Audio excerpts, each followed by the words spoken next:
So it's actually kind of like a chainsaw. So this spinning and just going forward to the point is brilliant.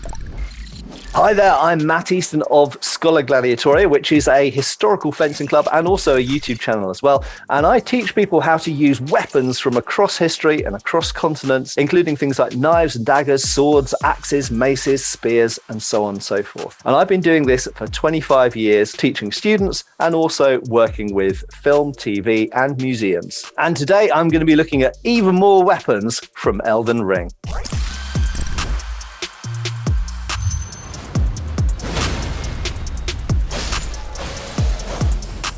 Oh, wow. Okay, that's a weird looking thing. So it's sort of like a rapier and it's sort of like a longsword. First of all, are there any blades from the real world which have a spiral on them? Well, up until relatively recently, I would have said no. However, there is a type of knife, a particularly horrific type of knife, known as the cyclone, I think, which has a spiral blade. And this is supposed to give a particularly horrific type of wound that's very difficult to treat and causes huge blood loss quickly. Now, if we consider this in sword size, does that make any sense? Possibly not. So it'd be very difficult to make. This is a fantasy setting, so I'm not going to worry about that. How would you use it? Well, the one thing I would say is absolutely don't cut with it because it's not going to cut. It's essentially a spiral bar. It's a bit like a giant corkscrew, isn't it? So if you imagine hitting something with a corkscrew, it's not going to cut anything. If you stab something with a corkscrew, it will. Wow, look at that thing.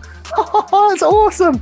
I want one, but I literally can't think of a sword maker who'd be able to make that. Apart from the complication of making the giant corkscrew, the heat treatment of that, how are you going to keep it? I don't know. Anyway, they make corkscrews, I guess. Maybe I should approach a corkscrew maker. So it's essentially a big two-handed sword. This is going to be useless for cutting with, although you could hit someone with it. It's not going to cut at all. But thrusting, corkscrew nature would limit the penetration. So in theory, you'd have to apply so much force to penetrate into a target with a corkscrew blade that it would make it an ineffective thrusting weapon. However, in a fantasy setting, if you're very strong and the things that you're stabbing are very big and fleshy, like elephant size, then maybe it would make sense.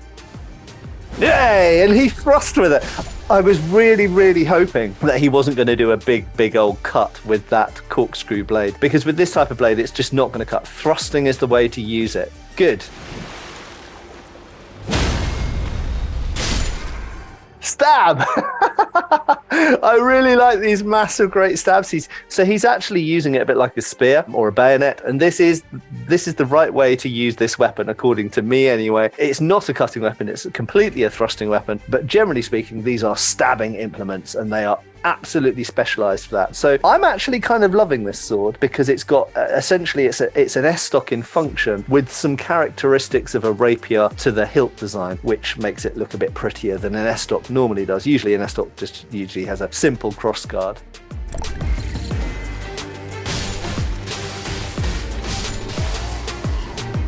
The Nightrider Flail. So a flail, I love the fact that they called it a flail and they haven't called it a Morning Star or one of the other multiple names that get bandied around. A flail is the proper name for an articulated weapon. It has its origin in an agricultural implement that is usually two sticks which are connected via a flexible bit, sometimes just two rings. This became a specialized military weapon which sometimes involved spiky heads and a chain and then a long handle. They've actually got the proportions of this really good. So one of the common flaws we see is that the ball and chain element is longer than the shaft, which means that if you overswing, you'll hit yourself with the chain and the spiky balls. In this case, the shaft is long enough such that if those balls swung around, they would hit the shaft above your hand. And that's correct. According to the artwork and everything we know about them, the majority of flails were constructed in this way, where the articulated bit was shorter than the handle element. So he's got a pair of them, which is an interesting choice. One of the big weaknesses of a flail is you can't really defend very well or barely at all with it. To begin with, the choreography or the movement, the body mechanics for how they've modeled this person using two flails is actually quite similar to how we saw him using two claws. And I think that's kind of right. So one of the secrets to using a flail successfully and not injuring yourself and injuring the target is essentially thinking about the line of momentum.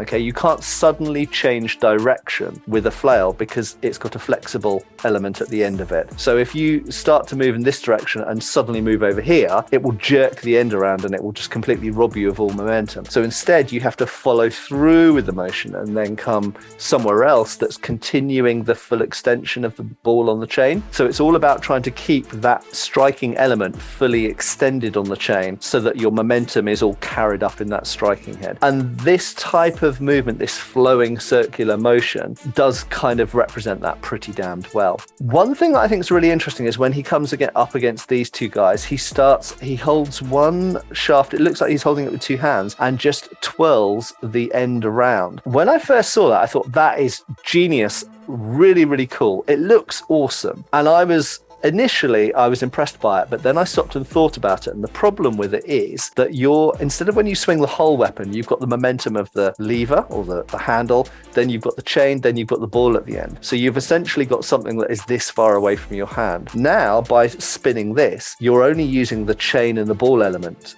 You're not really using the lever of the length and leverage of the handle. So you're only spinning a much smaller thing. It's going to have less striking force. And the problem is, as soon as it hits something, it's going to stop. So when I talked about flowing through, it's about continuing the motion. And here, when you just spin the end of this ball around, and as soon as that ball hits something, it will stop. Okay, if you're using a bouncy ball, it will bounce. But if you're using an iron ball, it will stop. And at that point, it's not going to keep spinning around. Whereas what we see here is like some kind of like cutting or like helicopter blade or something. It goes through the target and keeps on spinning. You just couldn't get that much energy with that machine. You can get that much energy into that ball for it to keep spinning. The moment it hits the opponent, it will stop spinning.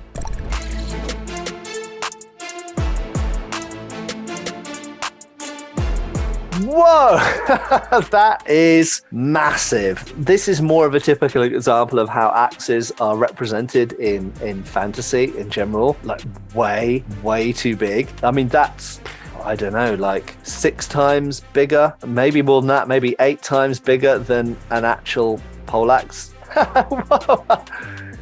So this person not only has got an axe that probably weighs about the same as a car engine, but is also made the very brave decision to hold a shield, a small shield, in the left hand as well. Are they going to use this one-handed?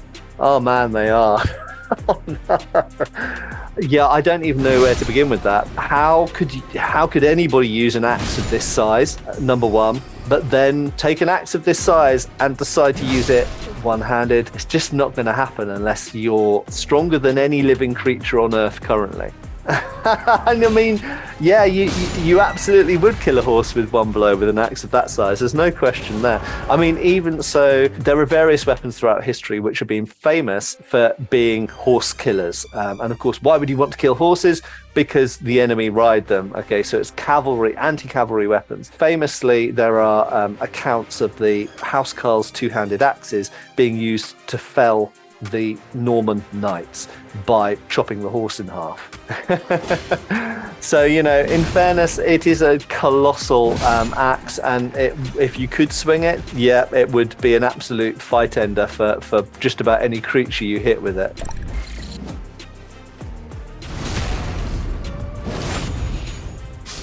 The Dark Moon Greatsword. It's a really wide sword. You know, just because you can hold something in both hands doesn't mean that it's always a good idea. Clearly, if I have a one-handed sword, I'll grab a one-handed sword. Look, here's a one-handed sword.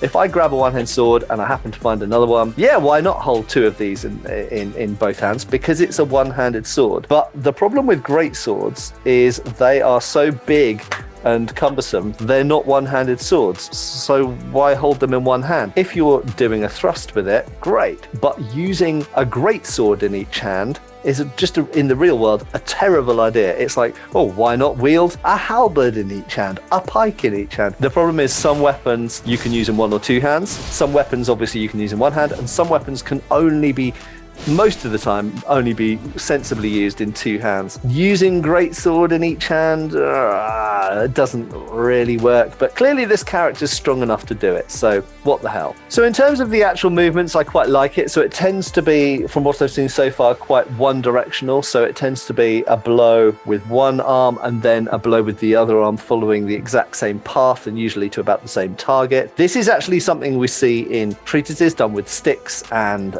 swords as well across the centuries, and across whether you're looking at Southeast Asia or Northern Europe or wherever, we can find systems that the movements are quite big and wide, but then again they have to be because these are massive swords. Overall, that sword I thought was completely plausible, and I liked it as a greatsword, as a two-handed sword. I wasn't really happy with taking a greatsword and turning it into a sword in each hand. It doesn't make sense. You can't do that with a pair of greatswords. It's not, I find it difficult to buy into that.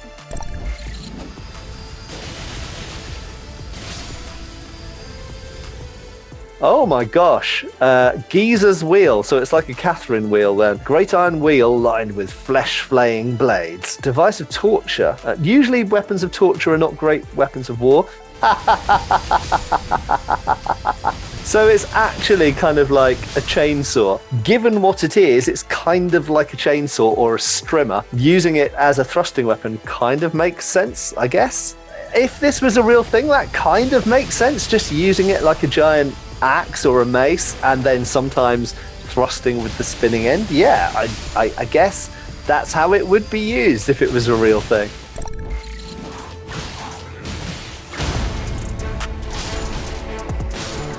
Oh, a Petal whip. Okay, so whips, a normal bullwhip is a terrible weapon, and lots of people will tell you that they reach a supersonic speed at the tip, and that's where you get the crack from and all these sorts of things. And you know, if you're Indiana Jones, you can use it for swinging across caverns and you can slash people's faces open. The fact is that compared to normal weapons in a normal military or war setting, a whip is useless. Can't do anything to someone in any kind of thick clothing or armor, definitely. And you just take one hit, close in, grab it. It's a rubbish weapon. However, if you could make the whip of blades, so people have tried to do this in history. There have been types of articulated bladed weapons. Probably the most famous comparable weapon is the Indian weapon. It's always India that comes with the wackiest ideas for weapons. There's a fantastic array of Indian weapons. It's called an urumi. An urumi is essentially a long strip of sharpened steel. It's not exactly like a whip. It's usually described as a type of sword. However, it has a very long and flexible whip-like blade that is edged and tipped, and you can twirl it around and slash it around, and it's very intimidating. How is this going to work? Let's see. Oh, okay, so that's a bit surprising. So one thing I do like, it's got quite a considerable handle or shaft size on it, which means in reality, if this was a real weapon, there are certain things you can do with that shaft by itself without the whip part, especially including defensively. And one of the problems with the whip is it's got no defense at all. It's all attack, and not even a very good attack. But when you've got a decent amount of shaft, as you find on a flail or a warhammer or an axe, then you can defend with that shaft. You can block with it. So I like that. And also you notice it's got the adaptation of a handguard on this one. So to me, it looks like the designers of this weapon have thought this through, and they've gone, okay, we need to be able to block and defend with essentially a big extended handguard, but then you've got your whip ready to lash out when you use it. That's a pretty clever design, and I quite like it. Now, in question, the question of how this would affect the targets, is it cutting? Is it whipping? Is it raking? I don't really know. And actually, I don't really care that much. I think that a weapon with this length and with that amount of momentum to it, if you had blades pointing or spikes pointing in multiple directions, it would have a kind of clawing or raking effect on the target. It wouldn't cut like a sword or an axe, but it would certainly be really quite nasty to be hit by. It probably wouldn't be very effective on people in armor, but against creatures not wearing any clothes or against people just in civilian clothes, I think it would have an awful lot of effect because of the speed and momentum, really the velocity of that moving object. It's light, but it's moving with a lot of speed and acceleration. So I think it would have a lot of effect on fleshy targets and not very much effect on armored targets.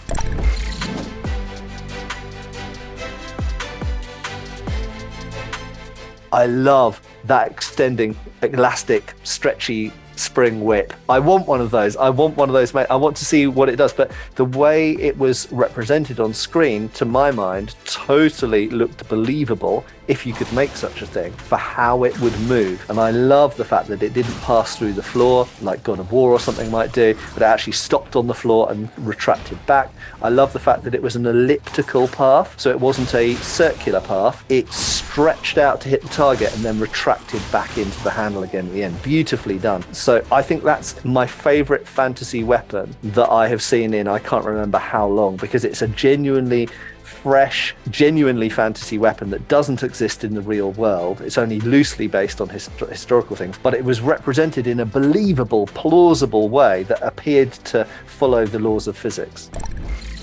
For more Elden Ring, make sure to watch part 1 with Matt reacting to Elden Ring weapons, or our IGN Expert Reacts playlist for plenty more great videos.